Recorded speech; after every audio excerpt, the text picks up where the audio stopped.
আজকে আমি যে মুভিটি এক্সপ্লেন করতে যাচ্ছি এটি একটি Indonesian action crime thriller movie. মুভিটির নাম শ্যাডোস অফ ডেথ। এটা এমন একটা ভয়ঙ্কর গ্যাংয়ের নাম যারা টাকার বিনিময়ে যে কাউকে নির্দ্বিধায় খুন করে ফেলে। এই গ্যাং তরবারি এবং পিস্তল দুটোই চালাতে এতটা দক্ষ যে এদের কেউ যদি আপনার সামনে এসে দাঁড়ায় তো জাস্ট 1 সেকেন্ড সময় পাবেন, এর মাঝেই আপনার মাথাটা আলাদা হয়ে মাটিতে ছিটকে পড়বে। আর এদের এই দানবীয় ক্ষমতাটা এমনি আসেনি। এদেরকে নিষ্ঠুর বানানোর জন্য নির্মম সব ট্রেনিং দিয়ে এদের মাঝে থেকে সকল ইমোশনাল অনুভূতি চিরতরে বের করে ফেলা হয়, যাতে এরা কারো প্রেমে না পড়ে বা কারো কষ্টে ইমোশনাল হয়ে না পড়ে।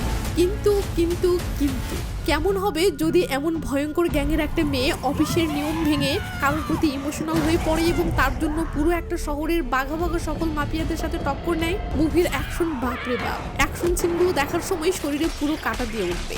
আর হ্যাঁ, মুভিটি অ্যাকশন সিনের জন্য 2টি অ্যাওয়ার্ড জিতেছে। সো বুঝতেই পারছেন কি লেভেলের অ্যাকশন দেখতে চলেছেন। তো চলুন মুভির কিছু সিন দেখে নিয়ে মুভিটি শুরু করা যাক।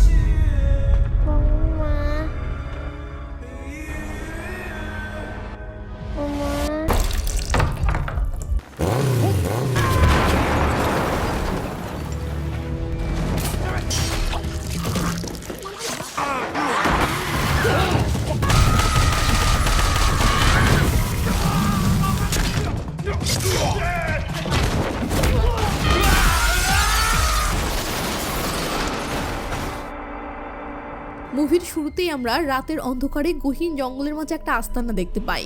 এটা জাপানের সবচেয়ে বড় মাফিয়া সংগঠন অনোরি গোত্রের আস্তানা। এই সংগঠনের মূল লিডার হচ্ছে ইয়োশিনোরি, আর তার নিচের লেভেলের লিডার হচ্ছে কেনজিরো। এই এলাকাতে ইয়োশিনোরির ক্ষমতা এতটাই যে সে যে কোনো মেয়েকে নিজের ইচ্ছে মতো ইউজ করে। এই তো আজকেও তাকে মনোরঞ্জন করার জন্য এলাকার একটা গায়িকা মেয়েকে এখানে ডেকেছে এবং মেয়েটির আসার অপেক্ষা করতেছে। এদিকে এই আনন্দঘন মুহূর্তে কেনজিরো ইয়োশিনোরির সিকিউরিটি দেওয়ার জন্য বাহিরে অনেকগুলো সিকিউরিটি গার্ড মোতায়েন করেছে। এসব দেখে ইয়োশিনোরি বলে, এত সিকিউরিটির কি দরকার, কার হিম্মত আছে আমাকে মারতে আসবে? তখন কেনজিরো বলে, বস এবারের বিষয়টা একটু অন্যরকম। ভয়ঙ্কর আত্মায়ী দল শ্যাডোস অফ ডেথ এবার আমাদের পিছনে লেগেছে। এরা একটা পেশাদার কিলার বাহিনী। এই বাহিনী এতটাই রহস্যময় যে কেউ জানে না এই বাহিনীকে আসলে কে চালায়। এরা ঘাপটি মেরে অন্ধকারের মাঝে মৃত্যু ছায়ার মতো ওত পেতে থাকে। এদের হাতে থাকে ধারালো তরবারি। কিছু বুঝে ওঠার আগেই এরা এক কোপে গলা কেটে মাথা আলাদা করে ফেলে। মানে এই দলের প্রতিটি সদস্য এক একটা নিনজা। ইয়োশিনোরি ক্ষিপ্ত হয়ে যায় ও রেগে মেগে বলে, বাচ্চাদেরকে ভয় দেখিয়ে ঘুম পাড়ানোর কাহিনী আমাকে শোনাতে আসবে না। এমন সময়ে সেই গায়িকা মেয়েটি আসলে মুহূর্তের মাঝে ইয়োশিনোরি রোমান্টিক মুডে চলে যায়। কারণ ইয়োশিনোরি যত রাগে ও ভয়ঙ্কর মাফিয়াই হোক না কেন, মেয়েদের প্রতি তার সেই লেভেলের দুর্বলতা। তো ইয়োশিনোরি মেয়েটিকে আলাদা একটা রুমে এনে গান গাইতে লেগে দেয়। মেয়েটি গান গাওয়া শেষ করতেই ইয়োশিনোরি উঠে দাঁড়ায় ও নিজের কাপড় খুলতে খুলতে বলে, আশা করি তুমি খুব ভালো করেই জানো এখন তোমাকে কি করতে হবে। এই বলে ইয়োশিনোরি কাপড় খুলে মেয়েটির কাছে আসে ও খপ করে মেয়েটির গলা ধরে বলে, তাড়াতাড়ি রেডি হ। ঠিক তখনই দেখি নিনজা পোশাকধারী একজন লুকিয়ে ইয়োশিনোরির রুমে প্রবেশ করতেছে। তো রুমে অন্য কারো অস্তিত্ব টের পেয়ে যেই না ইয়োশিনোরি পিছন ফিরে তাকায়, এই গেল।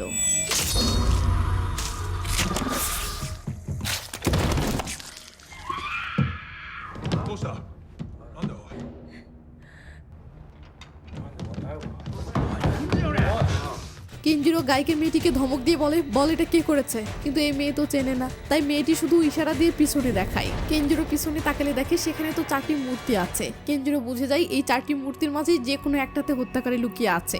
তাই সে 4টি মূর্তির দিকে এলোপাতাড়ি গুলি করে পুরো ঝাঁঝরা করে দেয়। মূর্তিগুলোর মাঝে তো কেউ ছিল না, বাট গুলির কারণে সেগুলো থেকে কেমন যেন এক বিষাক্ত ধোঁয়া বের হয়, যার ফলে কেউ আর চোখে দেখছে না। ব্যাস এবার আসল খুনির এন্ট্রি হয়। এরপর কোনো কথা নেই, এই লে।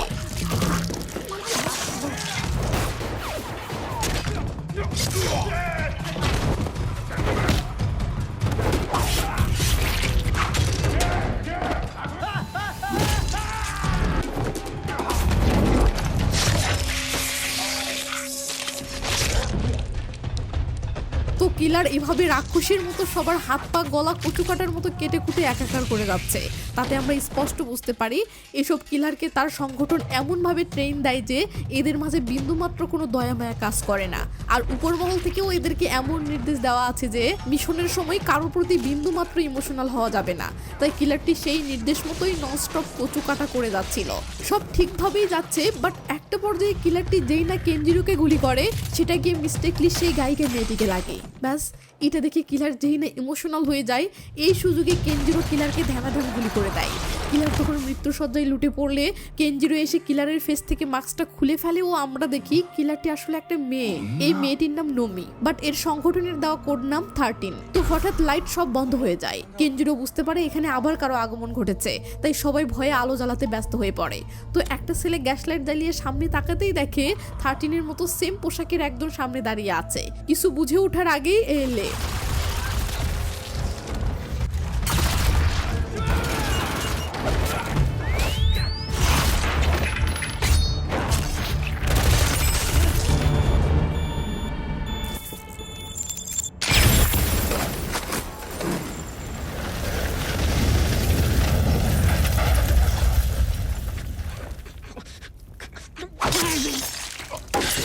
তো যে কিলারটি এতক্ষণ থেকে ফাইট করে যাচ্ছে ও 13-এর মতো একটা মেয়ে এবং এর নাম উম্বোরা। এই উম্বোরা হচ্ছে 13-এর মেন্টর, মানে প্রশিক্ষক। তো মিশনের একটা পর্যায়ে উম্বোরা সে গায়ক মেয়েটির সামনে এসে পড়ে। এই মেয়েটিকে মিস্টেকলি গুলি করার কারণে 13 ইমোশনাল হয়ে গিয়েছিল, তাই উম্বোরা রাগ করে এই মেয়েটিকে নির্মমভাবে মেরেই ফেলে। যা দেখে এটা বুঝতে পারি 13-এর মনে তাও একটু দয়ামায়া আছে, বাট এই উম্বোরা একেবারেই নির্দয়। তো এবার উম্বোরার কেনজিরোকে হত্যা করার পালা, তাহলেই তার মিশন কমপ্লিট।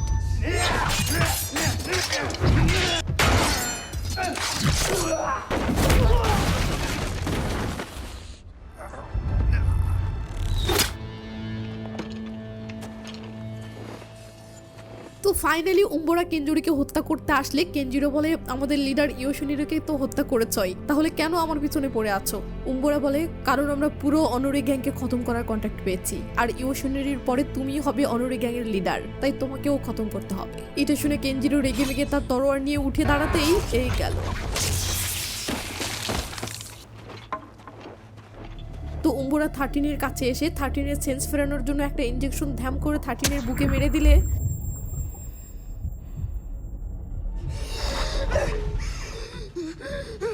উম্বোরা 13-কে শান্ত করে বলে, এখানকার মিশন কমপ্লিট, নিজের জিনিসপত্র নিয়ে চলে আসো। 13 রেডি হতে গিয়ে গায়িকার লাশ দেখে ইমোশনাল হয়ে যায়। তো উম্বোরা গাড়িতে করে 13-কে নিয়ে ফিরতেছে, আর 13 উদাস হয়ে এখনো গায়িকাটার কথাই ভাবতেছে। একটু পর নিজেকে সামলে নিয়ে 13 বলে, ম্যাম নেক্সট কাকে মারতে হবে? উম্বোরা বলে, এখন থেকে তুমি কোনো মিশনেই যাচ্ছ না। কেন ম্যাম, আমি কি মিশনে ফেল করেছি? হ্যাঁ ম্যাম, আমি তো মেইন টার্গেটকে খতম করেছিলাম, কিন্তু লাস্টে ওই মেয়েটি, আসলে আমি জানতাম না ওখানে সাধারণ একটা মেয়ে থাকবে। উম্বোরা রেগে মেগে বলে, তুই ফেল হয়েছো কারণ তুমি ইমোশন দেখিয়েছো, কিন্তু তুমি ভুলে গিয়েছো যে আমরা ভাড়াটে খুনি। মানুষকে খুন করাই আমাদের পেশা, আমাদের মাঝে বিন্দু মাত্র ইমোশন থাকতে নেই। তোমাকে বেস্ট বানানোর জন্য আমি মেন্টর হিসেবে তোমাকে অনেক ট্রেনিং দিয়েছি, সেগুলো ভুলে গেলে চলবে না, বুঝেছো 13? ম্যাম, আমি জাস্ট কোনো নাম্বার নই, আমার একটা নামও আছে, আমার নাম। এই বলে 13 তার নাম মনে করার অনেক চেষ্টা করে, বাট কিছুতেই মনে করতে পারছে না। উম্বোরা তখন একটা মেডিসিনের ডিব্বা দিয়ে বলে, এগুলো খাও। আসলে এগুলো হলো মানুষের ভেতরের সত্তাকে বা ইমোশনকে ধ্বংস করে দেওয়ার মেডিসিন। 13 মেডিসিন নিলে উম্বোরা বলে, আমি তোমার উপরে যে কঠোরতা দেখাচ্ছি তা আমার প্রশিক্ষক মাস্টার বুড়াইয়ের তুলনায় কিছুই না। মাস্টার বুড়াই এমন ভয়ঙ্কর যে তার নাম শুনলেই ভয়ে সবার রক্তহীন হয়ে যায়। তো 13-কে নিয়ে উম্বোরা তাদের গোপন আস্তানে ফিরে আসার পর একজন সিনিয়র অফিসার উম্বোরার কাছে মিশনের রিপোর্ট চাই। উম্বোরা বলে, মিশন সাকসেস, তবে 13 কাজের ফোকাস হারিয়েছে, তাই ওকে আবার ট্রেনিং সেন্টারে ফেরত পাঠাতে হবে। অফিসার কারণ জানতে চাইলে উম্বোরা বলে, 13-এর মনস্তাত্ত্বিক পুনঃপ্রশিক্ষণ দরকার। এর সহজ অর্থ হলো তাকে আবারও মগজ ধোলাই করা হবে, আর ভিতরের অবশিষ্ট মায়া মমতা ধুয়ে মুছে তাকে আবারও একটা নিখুঁত রোবোটিক খুনি মেশিনে রূপান্তর করা হবে। ঠিক সেই মুহূর্তেই কম্বোডিয়াতে এক বড় সড় গন্ডগোল বেঁধে যায়, যেখানে উম্বোরার যাওয়াটা জরুরি হয়ে পড়ে। সে নিজে যেহেতু 13-কে ট্রেনিং সেন্টারে নিয়ে যেতে পারছে না, তাই সিদ্ধান্ত নেওয়া হয় তাকে আপাতত জাকার্তায় পাঠানো হবে। সেখানে সে এক নির্জন পরিবেশে একা থাকবে এবং পরবর্তী নির্দেশের জন্য অপেক্ষা করবে। 13-কে একটা কার্গো বিমানে করে জাকার্তায় পাঠানোর ব্যবস্থা করা হয়। যাওয়ার আগে উম্বোরা তাকে শেষবারের মতো উপদেশ দেয়, মনে রেখো 13, প্রতিটি মিশনকে সফল করাই তোমার জীবনের একমাত্র লক্ষ্য। এটা শুনে 13 বলে ওঠে, জীবন? কিসের জীবন? আমার কি আদৌ কোনো জীবন আছে? এই বলে 13 রেগে মেগে চলে গেলে 13-কে যখন জাকার্তা পাঠানোর জন্য কার্গো বিমানে তোলা হয়, তখন উম্বোরা যেভাবে রক্তলাল চোখে 13-এর দিকে চেয়ে থাকে তাতে স্পষ্ট বোঝা যায় উম্বোরা এবার 13-কে কঠিন শিক্ষা দেবে। 13-এর মাঝ থেকে সকল ইমোশন, আবেগ সব চিপে বের করে ছাড়বে। তো 13-কে থাকতে দেওয়া হয় জাকার্তার এক কোণে পরিত্যক্ত এক সেফ হাউসে। চারদিকে হাড় কাঁপানো নীরবতা। 13-এর সময় কাটছে এখন ঘড়ির কাটার শব্দগুণে আর হেডকোয়ার্টারের নির্দেশের অপেক্ষায়। প্রতিদিনের রুটিন অপেক্ষা করা আর সেই লাল রঙের ওষুধগুলো খাওয়া, যা তার তার ভেতরের আবেগকে মেরে ফেলে। তো দিনের পর দিন যাচ্ছে অথচ উম্বরা একে নিয়ে যাচ্ছে না কেন, এটা জানার জন্য 13 এদের সংস্থারই একটা গোপন আস্তানে এসে হেডকোয়ার্টারে কল দেয়। কিন্তু ওপাশ থেকে কোনো মানুষ নয়, বরং এক যান্ত্রিক রোবোটিক কণ্ঠ বলে, প্লিজ আপনার সিরিয়াল কোডটি বলুন। 13, আপনার উদ্দেশ্য বলুন, আমি উম্বরার সাথে কথা বলতে চাই। রোবটটি 13 এর কথায় গুরুত্ব না দিয়ে বলে, আপনি নিয়মিত ওই ওষুধটা খাচ্ছেন কি? হ্যাঁ খাচ্ছি। 13 হ্যাঁ খাচ্ছি বলতেই অপারেটর ধন্যবাদ জানিয়ে দুম করে লাইন কেটে দেয়। 13 বুঝতে পারে তাকে আসলে শাস্তি স্বরূপ এখানে পাঠানো হয়েছে, যাতে সে এখানে একা নিঃসঙ্গতায় থেকে ও ওষুধটি খেয়ে পুরো ইমোশনলেস হয়ে পড়ে। তো 13 তার বাসায় ফিরলে তার সেই বিল্ডিং এর সিঁড়িতে একটা পিচ্চি ছেলে ও তার মাতাল মাকে দেখতে পায়। পিচ্চিটির নাম মঞ্জি ও তার মায়ের নাম আস্তি। আস্তি ছিল মাদকের নেশায় পুরোপুরি আসক্ত। নেশার ঘোরে সে নিজের হুঁশ হারিয়ে ফেলছিল, তবুও ছেলেকে জড়িয়ে ধরে বলছিল, মঞ্জি আমরা আর গরিব থাকবো না, দেখিস আমাদের ভাগ্য এবার পাল্টে যাবে। মঞ্জি বলে, মা তুমি কথা দাও তুমি আর ওই লোকের ওখানে কাজ করবে না। মা বলে, করতে তো চাই না, কিন্তু কি করব বল, টাকা তো দরকার। এমন সময় পিচ্চিটি 13 কে দেখে তাড়াহুড়ো করে তার মাকে রুমে নিয়ে গেলে এদের স্টোরিটা 13 কে ইমোশনাল করে দেয়। তাই 13 এদের রহস্যটা বোঝার জন্য লুকিয়ে এদের উপর নজর রাখতে শুরু করলে দেখে গুন্ডা টাইপের কিছু লোক মহিলাটির বাসায় এসেছে এবং হাগা নামের একটা লোক মহিলাটির সাথে কথা কাটাকাটি করতেছে। কথা কাটাকাটির একটা পর্যায়ে হাগা মহিলাটিকে মারতে শুরু করে রুমের ভিতরে নিয়ে যায়। এরপর মহিলাটির চিৎকার শোনা যায়, বাট ভিতরে কি হয় সেটা 13 দেখতে পায় না। পরের দিন সকালে 13 তার অতীতের কিছু দুর্ঘটনার স্বপ্ন দেখে আতকে ঘুম থেকে ওঠে, যা থেকে আমরা স্পষ্ট বুঝতে পারি 13 এর জীবনে অতীতের ভয়ঙ্কর কিছু একটা ঘটনা আছে। তো যাই হোক, 13 বিল্ডিং থেকে নিচে আসলে জানতে পারে ওই মহিলাটি মারা গেছে। যদিও পুলিশ এটাকে নর্মাল মৃত্যু বলতেছে, বাট 13 তো বুঝতেছে গত রাতের ওই লোকগুলোই মহিলাটিকে মেরে ফেলেছে। এটা ভেবে 13 ভিতরে ভিতরে রাগে ফুলতে থাকে। তো 13 তার বিল্ডিং এর নিকটে একটা স্টলে খাবার খেতে আসলে সেখানে মঞ্জি নামের সেই পিচ্চিটিও খাবার খেতে আসে, বাট তার কাছে টাকা নেই দেখে 13 তাকে খাবার খেতে দেয় ও মঞ্জির থেকে তার মায়ের মৃত্যুর ব্যাপারে জানার চেষ্টা করে। মঞ্জি প্রথমে হাগার ভয়ে তার মায়ের মৃত্যুকে নর্মাল মৃত্যু বললেও 13 যখন মঞ্জির কোমরে লুকিয়ে রাখা চাকুটা নিয়ে বলে, তোমার মায়ের নর্মাল মৃত্যু হয়েছে, তাহলে এটা নিয়ে ঘুরতেছো কেন? কাকে মেরে বদলা নিতে চাচ্ছ? এবার মঞ্জি মুখ খুলে ও কান্নায় ভেঙে পড়ে বলে, হাগা নামের এক লোকের কাছে আমার মা কাজ করত, আর সেই হাগাই আমার মাকে নির্মম ভাবে আমার চোখের সামনে মেরে ফেলেছে। আমি মাকে বাঁচাতে চেয়েছিলাম, কিন্তু হাগা আমাকে অনেক মেরেছে। মঞ্জির কান্না দেখে 13 এর ভেতরকার সেই পাথর যেন গলতে শুরু করে। সে স্থির থাকতে পারে না। সে বলে, তোমার মায়ের কবরের পাশে যেতে চাও? মঞ্জি হ্যাঁ বললে 13 মঞ্জিকে তার মায়ের কবরের পাশে নিয়ে আসে ও বলে, নাও মায়ের সাথে কথা বলো। মঞ্জি কি বলবে বুঝতে না পারলে 13 সেই কবরের উপর এমন শান্তভাবে মাথা রাখে যেন 13 ও তার মাকে এইভাবে মিস করতেছে এবং 13 এর জীবনেও এমন সেম ঘটনা ঘটেছে। তো 13 মঞ্জিকে বলে, এভাবে মাথা রেখে তোমার মনের কথাগুলো মাকে বলো, সে সব শুনতে পাচ্ছে। মঞ্জি তখন ইমোশনাল হয়ে তার মায়ের সাথে অনেক কথা বলে। ওর শেষে মাকে কসম দিয়ে বলে, মা আমি তোমার হত্যার বদলা অবশ্যই নিব, হয়তো আমি মারা যাব তবু বদলা নিব। 13 ভরসা দিয়ে বলে, আমি থাকতে তোমার কিচ্ছু হবে না। এরপর 13 মঞ্জিকে নিয়ে বাইকে করে ফিরতে থাকলে মঞ্জি খুশি হয়ে বলে, আচ্ছা দিদি তোমার নাম কি? 13 বলে, কাল যখন আবার আমাদের দেখা হবে তখন বলবো। এটা শুনে মঞ্জি 13কে বড় বোনের মতো পরম এক ভালোবাসায় জড়িয়ে ধরে। পরের দিন 13 আবার তার অতীতের দুঃস্বপ্ন দেখে ঘুম থেকে আতকে ওঠে। তবে আজকে সে আর সেই লাল বড়িটা খায় না, মানে সে এবার তার ভিতর থেকে ইমোশনকে ভাগাতে নয় বরং জাগাতে চাচ্ছে। তো 13 গোসল করে ফিরলে দেখে তার দরজার সামনে একটা কাগজ পড়ে আছে। 13 দেখে সেখানে তাদের রাতের সেই বাইক ড্রাইভিং এর ফটো আঁকা। মানে রাতের সেই মুহূর্তটা মঞ্জির এতটা ভালো লেগেছে যে মঞ্জি ভালোবেসে এটা এঁকেছে। 13 তখন খুশি হয়ে মঞ্জির রুমে আসলে দেখে মঞ্জি নেই। 13 মঞ্জিকে রুমে রুমে খুঁজতেছে। এমন সময় পাশের রুমে একটা অপরিচিত ছেলের আওয়াজ শুনতে পায়। ছেলেটির নাম জেকি। এ আসলে হাগার আন্ডারে কাজ করে। জেকি হাগার নির্দেশে এখানে এসেছে সকল প্রমাণ নষ্ট করার জন্য। তো সে অনেক খোঁজাখুঁজির পর একটা পলিব্যাগ পায় যেখানে হাগার বিপক্ষে সকল প্রমাণ ছিল। জেকি সেটা পেয়ে তো মহা খুশি। এই খুশির ঠেলায় ছেলেটি পাউডার টেনে রিল্যাক্স হয়ে গেলে 13 এসে বলে, মঞ্জি কোথায়? জেকি জবাব না দিয়ে একটা চাকু বের করে। এরপর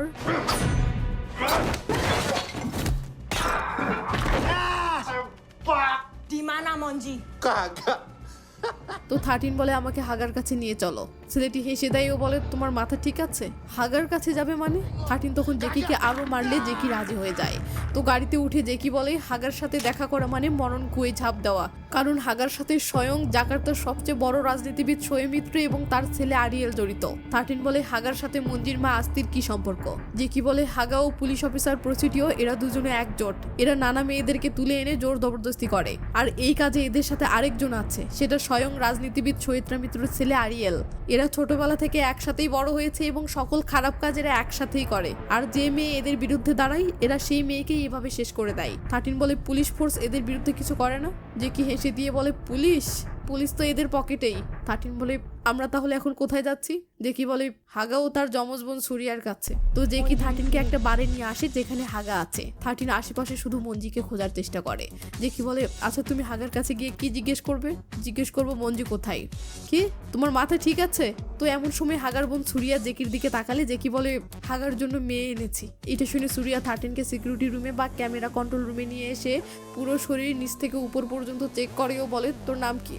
13 তো নাম মনে করতে গেলে মাথা বিগড়ে যায়, তাই সে সাইকোর মতো হতে শুরু করে। পাশ থেকে দুম করে যে কি বলে শাড়ি, ওর নাম শাড়ি, একটু লাজুক মেয়ে তো তাই কথা বলছে না। তো বস কোথায়? কেন? মঞ্জির ব্যাপারে কথা ছিল। এটা শুনে সুরিয়া 13কে এই রুমে রেখে জেকিকে হাগার কাছে নিয়ে যায়। তো 13 দেখে এই রুমে থেকে সকল ক্যামেরার ফুটেজ দেখা যাচ্ছে। 13 তখন ফুটেজগুলো ঘেটে চেক করতে থাকে কোনো ফুটেজে মঞ্জিকে দেখা যায় কিনা। তো অনেক চেষ্টার পর একটা ফুটেজে মঞ্জিকে দেখতে পাই। ওদিকে হাগা জেকিকে মারতে থাকে ও বলে তোর আসতে এত দেরি হলো কেন? আর তোর মাথায় আঘাতের চিহ্ন কিসের? পাশ থেকে সুরিয়া বলে হাগা ও তোর জন্য একটা মেয়ে এনেছে, সিকিউরিটি রুমে রেখেছি। হাগা তখন মেয়েটিকে আনতে লোক পাঠাই। এদিকে 13 ক্যামেরা ফুটেজে মঞ্জিকে যে রুমে নিয়ে যাওয়া দেখা যাচ্ছে সেই রুমটা খুঁজতে যাওয়ার জন্য বের হতেই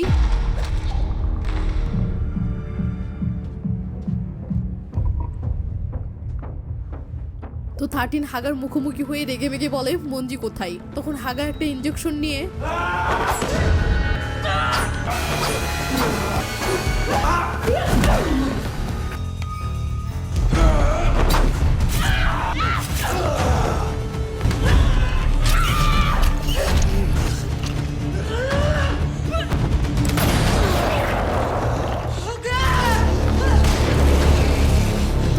যে সাধারণ একটা মেয়ে অজ্ঞান হয়ে পড়েছিল 13 জেকিকে সেই মেয়েটিকে নিয়ে এখান থেকে পালিয়ে যেতে বলে। এরপর 13 একাই পুরো হাগা গ্যাংয়ের সাথে মোকাবেলা করার জন্য রেডি হয়। ব্যাস শুরু হয় ওয়ান ম্যান আর্মি টাইপের মাথা নষ্ট করা অ্যাকশন।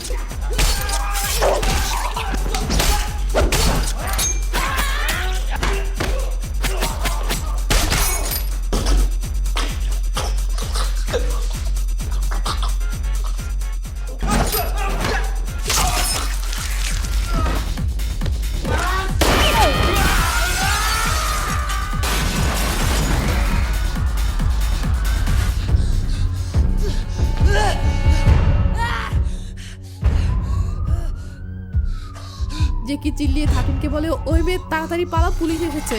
এই বলে জেকি পালাচ্ছে, বাট 13 এখনো অ্যাকশন মোডেই আছে, কারণ তার কিলিং মিশন এখনো শেষ হয়নি। এটা দেখে জেকি মেয়েটিকে নিয়ে একাই সেখান থেকে বের হলে একটু পর 13 মিশন শেষ করে বেরিয়ে আসে ও গাড়িতে বসে বলে এবার চলো। জেকির তো মাথা খারাপ হয়ে গেছে, এটা কি হয়ে গেল? এখন তো এই হাগার গ্যাং একে ছাড়বে না। তাই জেকি 13 উপর প্রচন্ড রেগে যায় ও রেগে মেগে 13কে মাঝপথেই নামিয়ে দিয়ে চলে যেতে ধরলে 13 থামায় ও বলে মঞ্জিকে খুঁজতে হবে, এর জন্য তোমার হেল্প লাগবে। জেকি বলে অন্য কাউকে খোঁজো। এই বলে জেকি চলে যেতে থাকলে 13 বলে থামো, আজকে বাসাতে যেও না, হাগারের লোক তোমার উপর হামলা করতে পারে। কিন্তু জেকির মেজাজ 13 উপর এতটা খারাপ হয়ে আছে যে জেকি 13কে গালি দিয়ে বাসায় চলে যায়। সিন চলে আসে সেই রাজনীতিবিদ শোয়েব মিত্র ও তার ছেলে আরিয়েলের কাছে। এখানে এদের আলাপ শুনে আমরা বুঝতে পারি মঞ্জির মা আসলে আরিয়েলের দ্বারা প্রেগনেন্ট হয়েছিল, আর এই জন্যই এরা মঞ্জির মাকে মেরে ফেলেছে। তো আরিয়েলের ভুলের কারণে এত কিছু হয়ে যাচ্ছে, এটা নিয়ে আরিয়েলের বাবা আরিয়েলকে বকেও বলে যে মেয়েটি আমাদের পিছু লেগেছে এই মেয়েটির নারী নক্ষত্র বের করো। ব্যাস এটা শুনে আরিয়েল গ্রাউন্ড ফ্লোরের একটা রুমে আসলে আমরা দেখি মঞ্জিকে এখানে বন্দি করে রাখা হয়েছে। আরিয়েল এসে মঞ্জিকে বলে একটা মেয়ে তোকে খুঁজতেছে। মেয়েটিকে?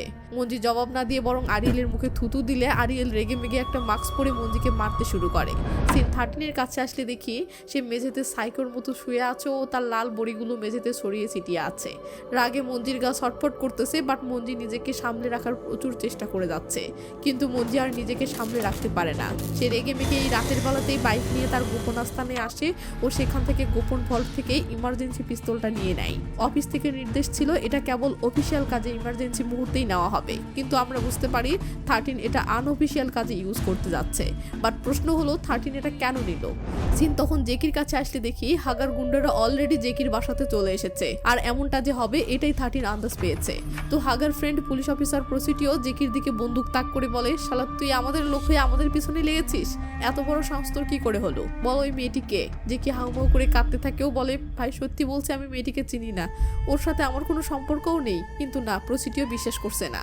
এমন সময় একজন গুন্ডা প্রসিডিওকে বলে ভাই বাহিরে কিছু একটা ঝামেলা মনে হচ্ছে। প্রসিডিও বলে যা দেখে আয়। এটা শুনে লোকটি বাহিরে তাকাতেই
তো 13 প্রসিডিওর মাস্ক খুলে ফেলে বলে বল মঞ্জি কোথায়? এটা শুনে প্রসিডিও হাসতে থাকে ও বলে সাধারণ একটা ছেলের জন্য এত খুন খারাপি করছিস, আর এত কিছু করেই কি করবি? সে তো খুব শীঘ্রই মরতে চলেছে।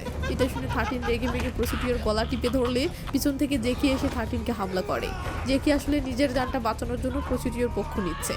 তো এই সুযোগে প্রসিডিও পালাতে থাকলে 13 জেকিকে পিস্তল তাক করে নিজেকে ছাড়িয়ে নেয়। এরপর প্রসিডিওর পিছু নিতে ধরতেই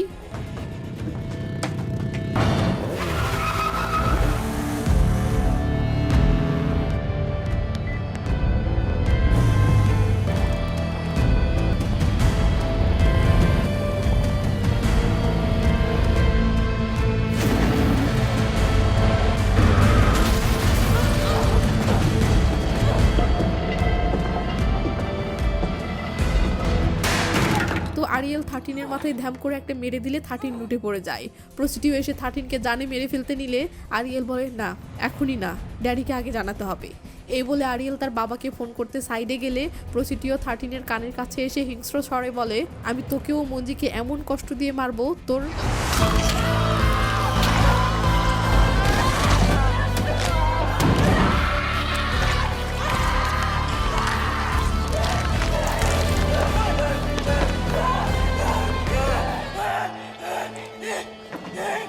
তো আরিয়েল রেগে মেগে আবার 13-কে ধ্যাম করে একটা মারে আর সিন চলে আসে উম্বরার কাছে। সে একটা মিশন থেকে ফিরছিল, এমন সময় তার বস উম্বরাকে বলে তুমি 13-কে মনস্তাত্ত্বিক পুনঃপ্রশিক্ষণের জন্য জাকার্তা পাঠিয়েছো, যাতে ও পার্সোনাল ইমোশন প্রফেশনের মাঝে না আনে। অথচ ও ওদিকে পার্সোনাল ইমোশনে জাকার্তা শহরে লাশের পাহাড় বানিয়ে ফেলেছে। আজকে ও আমাদের পারমিশন ছাড়া ইমার্জেন্সি ভল্ট থেকে পিস্তল নিয়েছে। এটা শুনে উম্বরা তো রীতিমতো অবাক। সিন কাট হলে দেখি 13 আবার তার অতীতের ফ্ল্যাশব্যাক দেখতেছে এবং তার হুঁশ ফিরতেই সে দেখে আরিয়েল বন্দি করে ফেলেছে। তো 13 নিজেকে ছাড়ানোর চেষ্টা করলে আরিয়েল বলে কোনো লাভ নেই, আজ পর্যন্ত কেউ এখান থেকে পালাতে পারেনি। এরপর আরিয়েল 13-এর কাছে এসে বলে আচ্ছা একটা কথা বলি, আজ তুমি এক রাতে আমার 2টি বন্ধুকে মেরে ফেলেছ, কিন্তু কেন? ওই শালা হারামির বাচ্চা মঞ্জির জন্য? 13 জবাব না দিলে আরিয়েল মারতে শুরু করে। 13 বলে তুই মঞ্জির মাকে কেন মেরেছিস? আরিয়েল অবাক হয়ে বলে তুই হাগাও প্রসিডিওকে তাহলে এই জন্য মেরেছিস যে আমি ওই শালিকে মেরেছি? বলতো ওই শালি তোকে কি দিয়েছে? 13 বলে কিচ্ছু নয়। আরিয়েল রীতিমতো অবাক হয়ে বলে আরে বাপরে, তুই দেখি পুরো সাইকো। তোর জানা দরকার ছিল ওর মা আমাকে বিয়ে করার জন্য ব্ল্যাকমেল করছিল। শালি খুব শীঘ্রই আমার বাবা এখানকার গভর্নর হবে, তার মানে বুঝতেছিস? তার মানে আমিও একদিন এখানকার গভর্নর হব, আর তুই কিনা আমার পিছনে লেগেছিস। এটা শুনে 13 ভয় না পেয়ে বরং হাসতে থাকলে আরিয়েল ছুরিহার থেকে ব্যাট নিয়েই ধ্যাম করে মারতে ধরে। ঠিক তখনই আরিয়েলের বাবা আসেও আরিয়েল থেমে যায়। আরিয়েলের বাবা বলে এই মেয়ে একাই এতগুলো মানুষকে মেরেছে, পুলিশকে মেরেছে, তোমার 2 বন্ধুকে মেরেছে, রাইট? হ্যাঁ। আঙ্কেল আরিয়েলকে থাপ্পড় মেরে বলে আমার কথা মনোযোগ দিয়ে শোনো, এই মেয়ে আমাদের অনেক কাজে আসবে। আরিয়েল বলে আমি বুঝলাম না। আঙ্কেল বলে যতদিন মঞ্জি আমাদের কাছে বন্দি আছে ততদিন এই মেয়েকে দিয়ে আমরা যে কোনো কাজ করাতে পারবো। সামনে কাবিলের সাথে আমাদের একটা ডিল আছে, পুরো $1.5 মিলিয়ন একটা ডিল, ওখানে এই মেয়ে আমাদের কাজে আসবে। কিন্তু আরিয়েল 13কে এক্ষুনি মেরে ফেলার জন্য বাবাকে রিকোয়েস্ট করতে থাকলে আঙ্কেল বলে এই মেয়ে একাই 10-15টা পুলিশকে মেরেছে, সো কাবিলের গুন্ডারা এর সামনে কিছুই নয়, তাই ডিলটা হতে দাও, তারপরে এই মেয়ে ও মঞ্জিকে তুই যা করার করিস। এই বলে আঙ্কেল 13 এর কাছে এসে বলে তুমি কে আমি জানি না, আর জানতেও চাই না, তুমি ওই বাচ্চাকে চাও আর আমি তোমার সার্ভিস চাই, সো ডিল এটাই। এই বলে আঙ্কেল চলে যায়।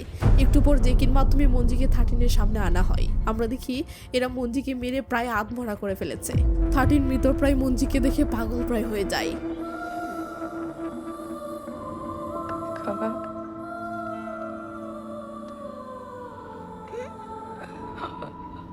তো মঞ্জু অনেক কষ্টে উচ্চারণ করে বলে দিদি অনেক ক্ষুধা পেয়েছে। 13 বলে আগামীকাল আমি তোকে পেট ভরে খাওয়াবো এবং তোকে নিয়ে বাইকে করে ঘুরবো, ঠিক আছে? এই বলে 13 মঞ্জিকে আদর করে ঘুম পাড়িয়ে দেয় আর সিন চলে আসে পরের দিন কাবিলের সাথে ডিল করার লোকেশনে। একটা গাড়িতে মঞ্জু ও জেকিকে রাখা হয়েছে আর একটা গাড়িতে 13কে রাখা হয়েছে। প্ল্যান হলো আরিয়েল যখন কাবিলের সাথে ডিল করতে যাবে তখন আরিয়েলের সাথে 13ও যাবে এবং কাবিলের লোকদেরকে মেরে শেষ করবে, তাহলে মিশন শেষে দ্বিতীয় গাড়িতে থাকা মঞ্জিকে ছেড়ে দেওয়া হবে, 13 মঞ্জিকে নিয়ে চলে যাবে। তো আরিয়েল ডিলটা করার জন্য গাড়ি থেকে নেমে কাবিলের দিকে যেতে থাকলে সুরিয়া 13কে বন্দুক ধরে সাথে করে নিয়ে চলে। আরিয়েল কাবিলের কাছে গিয়ে বলে কাবিল তোর জন্য বোনাস হিসেবে এই মেয়েকে নিয়ে এসেছি, ডিল হলে এই মেয়ে তোর, এনজয় করিস। এই বলে আরিয়েল 13 হাতে পাউডার পাঠিয়ে দিলে কাবিলের লোক সেটা চেক করতে থাকে। পাউডার বলতে কি বোঝাচ্ছি বুঝে নিন। তো কাবিলের লোক চেক করে দেখে সব ঠিক আছে। এদিকে জেকি দেখে মঞ্জির অবস্থা খুবই খারাপ, মঞ্জির শ্বাসকষ্ট শুরু হয়েছে। জেকি আরিয়েলের বাবাকে বলে স্যার একে এক্ষুনি হসপিটালে নিয়ে যেতে হবে। এটা শুনে আরিয়েলের লোক জেকির দিকে পিস্তল ধরে, মানে তারা চুপ থাকতে বলতেছে। ওদিকে 13 টাকার ব্যাগটা নিয়ে এসে আরিয়েলকে দিয়ে বলে এবার মঞ্জিকে ছেড়ে দাও। আরিয়েল 13 কথাই পাত্তা না দিয়ে 13কে একটা পিস্তল দিয়ে বলে আমরা গাড়িতে গিয়ে বসতেই তুই কাবিলকে মেরে ফেলবি। 13 বলে তাহলে মঞ্জির কি হবে? আরিয়েল বলে চুপচাপ যা বলি সেটা কর। এই বলে 13কে কাবিলের কাছে পাঠালে এদিকে জেকি দেখে মঞ্জির কোনো সারা শব্দ নেই। জেকি তখন মঞ্জি মঞ্জি বলে ডাকতে থাকলে দেখে মঞ্জি মারা গেছে। এটা দেখে জেকি চিল্লিয়ে কান্না করতে শুরু করলে আরিয়েলের লোক জেকিকে মেরে মুড়ে চুপ করানোর চেষ্টা শুরু করে। তো ওদিকে 13 ইচ্ছার বিরুদ্ধে 13কে দিয়ে যা তা করানো হচ্ছে, এতে 13 রাগে সাপের মতো ফুসফুস করতেছে, বাট শুধু মঞ্জিকে বাঁচানোর জন্য মুখ বুজে সহ্য করে যাচ্ছে। কাবিল 13কে দেখে বলে তোর ফেসে আঘাতের চিহ্ন কেন? 13 বলে সরি আমি এটা স্বইচ্ছাই করছি না। এই বলেই 13 কাবিলের দিকে পিস্তল তাক করে। ঠিক এমন সময় জেকি গাড়ির ভিতর থেকে মাথা বের করে কাঁদতে কাঁদতে চিল্লিয়ে বলতে থাকে মঞ্জি মারা গেছে দিদি, মঞ্জি মারা গেছে।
Musik.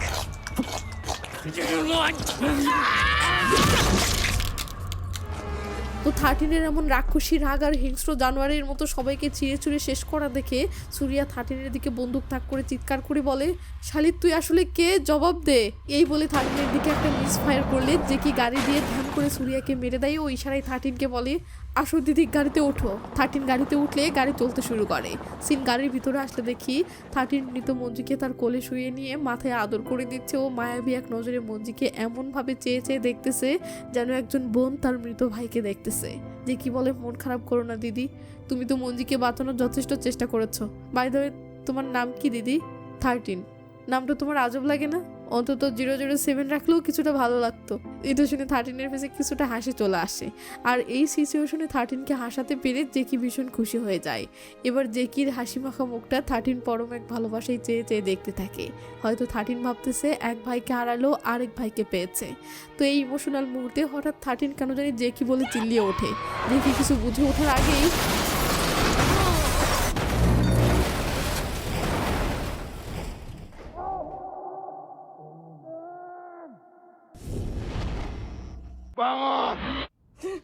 তো আমরা বুঝতে পারি 13কে আসলে তার টিম শ্যাডোস অফ ডেথ এর লোকেরাই তুলে এনেছে, সাথে উম্বরাও আছে। তো বস রেগে মেগে 13কে মারতে শুরু করে। ও বলে, তোকে নিজের ইমোশন কন্ট্রোলে আনার জন্য পুনঃ প্রশিক্ষণে রেখেছিলাম, আর তুই কিনা ইমোশনে পুরো জাকার্তা ধ্বংস করতে লেগে পড়েছিস। তুই কি ভুলে গেছিস আমাদের রুল ভঙ্গকারীর শাস্তি হচ্ছে মৃত্যু? এই বলে বস উম্বরার কাছে এসে বলে, খতম করে দিও, আর হ্যাঁ, এটা করতে তোমার হাত যেন না কাঁপে। এই বলে বস চলে গেলে উম্বরা রেগে মেগে 13-এর মাথায় বন্দুক তো ধরে, বাট 13-এর দিকে তাকিয়ে সে কিছুতেই গুলি চালাতে পারছে না। উম্বরা নিজের বিবেকের সাথে যুদ্ধ করছে আর গুলি চালানোর আপ্রাণ চেষ্টা করছে। যে কি দুম করে উম্বরাকে আক্রমণ করে বসে ও চিল্লিয়ে 13কে বলে, দিদি পালিয়ে যাও। তখনই দূরে থাকা বস ধ্যাম করে জেকির মাথা পড়া গুলি করে দেয়। ইসরে, বেচারি এক ভাইকে হারিয়ে আরেক ভাইকে পেয়েছিল, তাকেও হারালো। 13-এর রক্ত তো মাথায় উঠে গেছে, এখন সে পুরো সাইকো। বস 13কে গুলি চালাতে থাকলে 13 হাত বাঁধা অবস্থায় জানালার কাঁচ ভেঙে নিচে ঝাঁপ দেয়। এদিকে ততক্ষণে উম্বরা উঠে দাঁড়ালে বস উম্বরাকে বলে, তুমি তোমার দায়িত্ব শেষ করো। ওদিকে 13 দৌড়ে পাশের একটা সেকশনে ঢুকে পড়ে ও একটা পিলারের আড়ালে লুকিয়ে পড়ে। পিছন পিছন এদের দলের একটা লোক সেখানে চলে আসে। লোকটি ভাবতেছে 13-এর হাত তো বাঁধা আছে, সো নো টেনশন। সে রিল্যাক্সে 13কে খুঁজতেছে। ওদিকে 13 শুধু তার হাতের বাঁধনটা কাটার চেষ্টা করে যাচ্ছে, কারণ জাস্ট এটা করতে পারলেই সে একাই 100। কিন্তু তার আগে লোকটি টের পেয়ে যায় যে পিলারের ওপাশে 13 আছে, তাই সে দূর থেকে লাগাতার গুলি শুরু করে। কিন্তু এদিকে 13 শুধু তার হাতের বাঁধনটা খোলার চেষ্টা করে যাচ্ছে। লোকটি গুলি করা শেষে 13-এর কাছে আসে ও 13-এর গলা টিপে ধরে হাতের উপরে তোলে। কিন্তু এদিকে 13 শুধুই তার হাতের বাঁধনটা খোলার চেষ্টা করে যাচ্ছে, আর যেই না বাঁধনটা ছিঁড়ে ফেলে লেবেটা।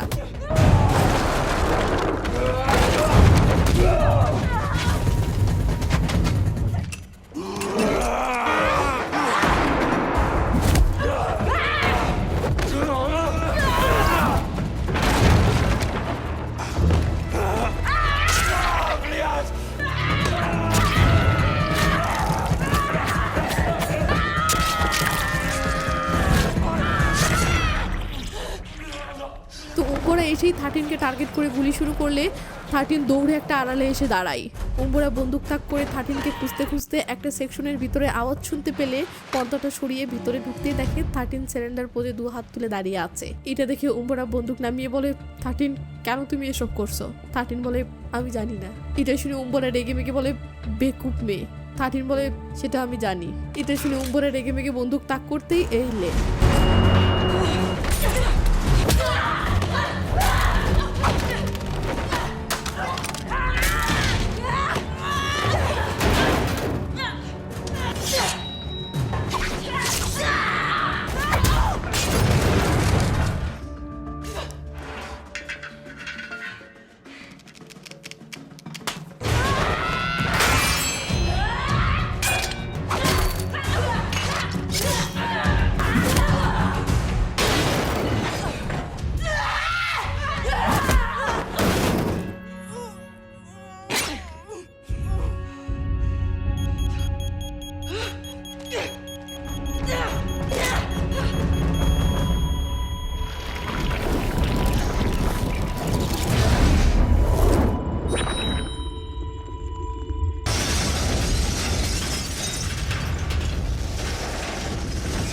তো 13 উম্বরাকে মেরে ফেলতে তো চাচ্ছে না, বাট কেউ একজন মরা ছাড়া এই যুদ্ধ শেষ হবার নয়।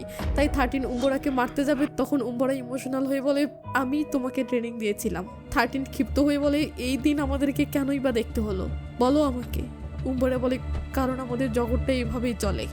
এটা শুনে 13-এর মেজাজ তো আরও খারাপ হয়ে যায়, বাট উম্বরার প্রতি থাকা তার ভালোবাসার কারণে অস্ত্র ফেলে দেয় ও বলে আমি এই খেলা শেষ করতে চাই। উম্বরা 13-এর হাতে হাত রেখে বলে এই খেলা শেষ হবার নয়। এই বলে উম্বরা 13-কে নিচে ফেলে 13-এর গলায় চাকু ধরে ফেলে। এবার চাকু চালাবে, বাট 13-এর ফেসের দিকে তাকালে পিচ্ছে একটা মেয়ের মা মা বলে ডাকার স্বর উম্বরার কানে বাজে আর উম্বরা থেমে যায়। তখন পিছন থেকে বস বলে ওঠে উম্বরা ওকে খতম করো, কিন্তু উম্বরা 13-কে না মেরে গলা থেকে চাকু সরিয়ে নিলে বস রেগে মেগে 13-কে মেরে ফেলার নির্দেশ দিতে থাকে। তখন উম্বরা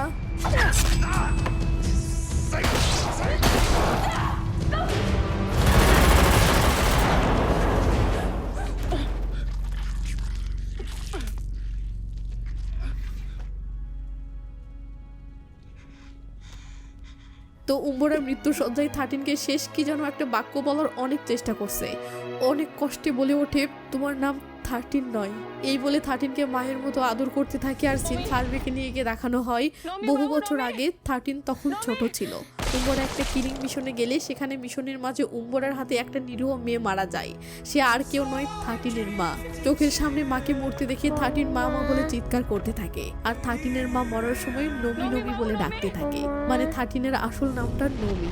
সিন বর্তমানে আসলে উম্বরা বলে তোমার নাম নমি, নমি আমার সবচেয়ে প্রিয় মেয়ে।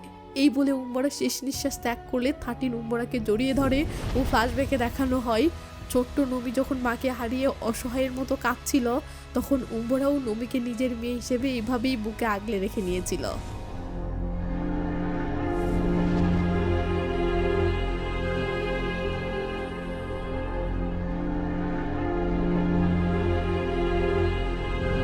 সিন এখান থেকে কাট হয়ে চলে আসে মঞ্জি ও মঞ্জির মায়ের কবরস্থানে। 13 কবরস্থানে আসে মঞ্জিকে মনে করে পাগলের মতো হাউমাউ করে কাঁদতেছে।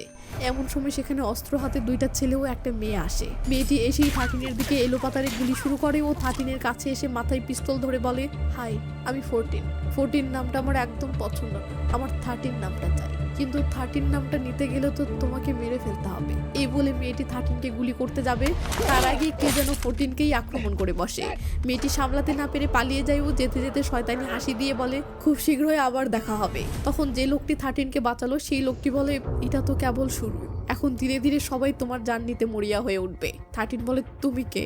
তখন লোকটি তার মাস্ক খুলে ফেললে 13 অবাক হয়ে বলে মাস্টার বুড়াই বলে এখন থেকে তোমার জান বাঁচানোর দায়িত্ব আমার। এই বলে বুড়াই হাত বাড়িয়ে দিয়ে বলে কি ভাবতেছো 13? কিছুটা বিরক্ত হয়ে হাত মিলিয়ে বলে আমার নাম নমি। আর মুভিটি এখানেই শেষ হয়ে যায়। তবে মুভির শেষটা দেখে আন্দাজ করা যায় এই মুভির দ্বিতীয় পার্ট খুব শীঘ্রই বের হবে। যদি বের হয় তো অবশ্যই এক্সপ্লেন করবো ইনশাআল্লাহ। তো আমাদের ভিডিও এক্সপ্লেনের এডিটিং ও স্টোরি টেলিং দেখে অবশ্যই আন্দাজ করতে পারছেন ভিডিও বানাতে আমাদেরকে প্রচুর পরিশ্রম করতে হয়, অথচ সেই তুলনায় এখনও আমার ভিডিওগুলোতে তেমন ভিউ হচ্ছে না। তাই প্লিজ ভিডিওতে লাইক দিবেন ও কমেন্ট করে ভালো মন্দ উৎসাহ দিবেন, এতে কাজ করার এনার্জি পাবো। আর হ্যাঁ, চ্যানেলটিতে খুব শীঘ্রই 1 লাখ সাবস্ক্রাইবার পাওয়ার খুব শখ, তাই সবাই সাবস্ক্রাইব করে দিন, আশা করি তাহলেই হয়ে যাবে। তো ভালো থাকবেন, নিজের খেয়াল রাখবেন, টেক কেয়ার, বাই বাই।